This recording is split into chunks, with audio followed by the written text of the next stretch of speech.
in Central Europe that literally, in a number of cases, almost triggered World War III.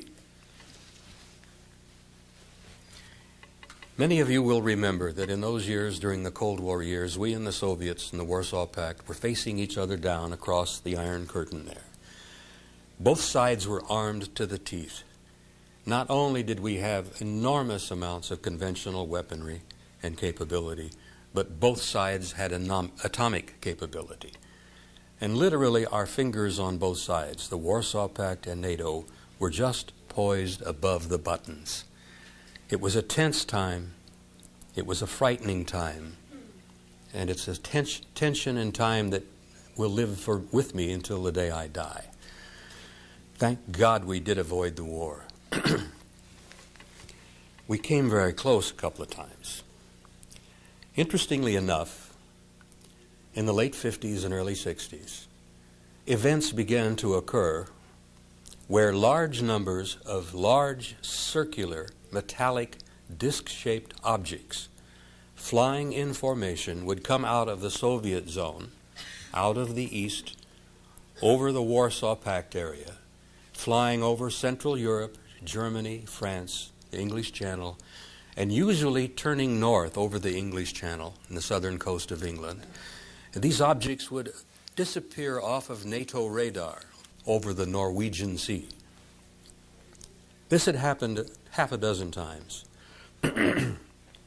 actually more. The objects were at an extremely high altitude. They were very large, and they were flying very fast.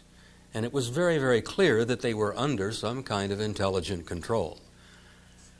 Now, for a long time, the Soviets thought these objects belonged to us, and for a while we thought they might have belonged to the Soviets. Later, we were both to find out that none of us owned these objects. We couldn't match their speed, we couldn't match their altitude, we couldn't match their behavior, the capability they had to stop on a dime and do high-speed, right-angle turns. And these things were almost playful in some cases, where they would play games with our interceptors that we would send up.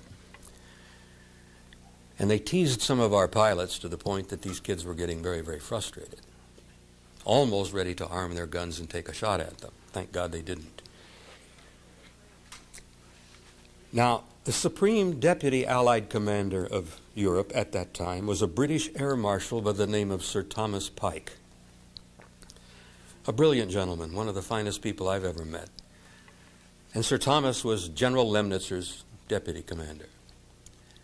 And Sir Thomas Pike was frankly getting frustrated and angry as hell about this issue because he had repeatedly tried to get information from London and Washington on this UFO matter. And every time he tried, he got a cold response. London and Washington would send shape nothing on the UFO issue. We were to find out later that it was a result of there being an enormous French spy ring in place in Paris at that time, which many of you can read about if you're interested in reading Leon Uris's very excellent book titled Topaz. The book is based upon truth. It's kind of mildly fictionalized, but it's a true story based on true events of the Columbine spy ring that existed in Paris at that time. And Topaz was made into an excellent film, by the way, so it may be still available on the stands if you wanted to borrow or rent it. But it's all true.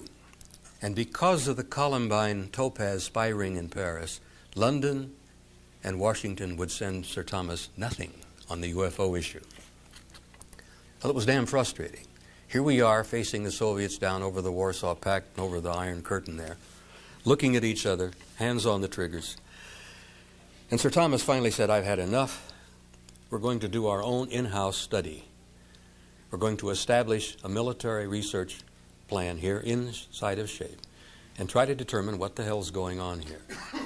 Who are they? Why are they here? Where are they from? And what do they want? This is after we long determined that the Soviets were not involved and that we knew we weren't involved. And we were really, frankly, curious. Who the hell was involved? Now, remember, this was in the 60s. We've learned a lot since then. But back then, we didn't know too much. Our own American government knew quite a bit, but it wasn't sharing with anybody back then. So when Sir Thomas established the study, it was based finally on an incident that occurred on the 2nd of February 1961, where roughly 50 of these objects flew over in formation at a high rate of speed, obviously under intelligent control, did the same damn thing. The Soviets went on red alert. They closed all of the borders in Berlin. We went on red alert. Everybody responded, and it was one of those moments. I'm tempted so often to use old military terms, and I refuse to do that because there are the ladies in the room. But there were tense and very tight times, particularly at 3 o'clock in the morning in the Shape War Room. When the teletypes were going off, the phones were all ringing, all hell was breaking loose all over Central Europe, and we thought the war had begun. Well, in 1961, Sir Thomas established this study. They named it an assessment. An assessment. They gave it a subtitle of an evaluation of a possible military threat to Allied forces in Europe. It later became known as the assessment. And they finally finished the study and published it in 1964 while I was there. And it was a mind-boggling and earth-shaking experience for me to see this and to read it, to be involved with it, and considering the implications in this conclusion, or these conclusions, for the human race and the planet Earth. I'm not exaggerating to tell you that from that moment on, my life was never, ever quite the same. And I think as I give you some of the findings, you'll understand. I was a young, crew-cut, hotshot master sergeant in a choice assignment. In those years, I thought I knew everything. And you all remember when you're that young, you think you do know everything. And when I got a hold of this thing, and I got a chance to read it, I couldn't put it down. I literally could not walk away from it, because every time I was on duty in shock, I would take it out of the vault and read it and study it and damn near memorize it.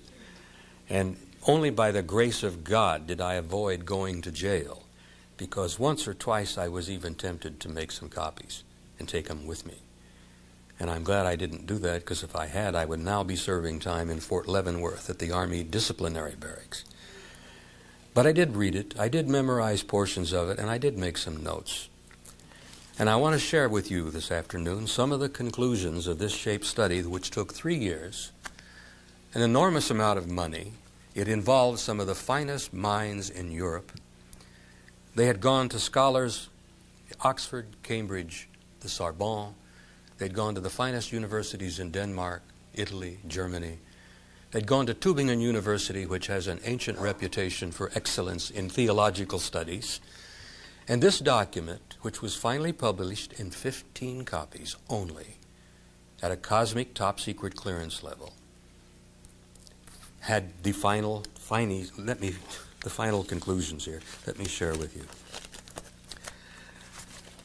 The document was roughly 1.5 inches thick. There was about 265 pages. The document was supported by approximately 8 inches of what we call annexes or appendices. There were 10 of